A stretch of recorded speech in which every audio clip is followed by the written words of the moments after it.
Public public public মুখ্যমন্ত্রীর অনুপ্রেরণায় উত্তরবঙ্গ উন্নয়ন দপ্তরের মন্ত্রীর আর একটা ঘাপলার ভিডিও নিয়ে হাজির।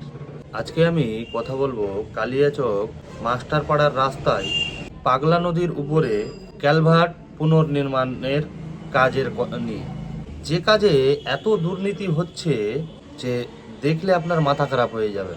আমি এই কথা কেন বললাম, এটা এত বড় ক্যালভার্টে ইউজ করা হচ্ছে 8-এর রড, মানে 8 mm এর রড। তারপরে বালির কোয়ালিটি থেকে শুরু করে সিমেন্টের কোয়ালিটি প্রত্যেকটাই বাজে পরিস্থিতি। আমার কাছে প্রশ্ন, আমাদের খালা এখান থেকে কত কাটমানি নিয়েছে যে কন্ট্রাক্টরকে এই পর্যায়ে দুর্নীতি করতে হচ্ছে?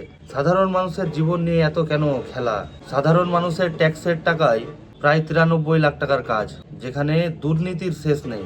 তো খালা, আপনি কত আর ফিতা কাটবেন আর কত আর আপনি দুর্নীতি করবেন?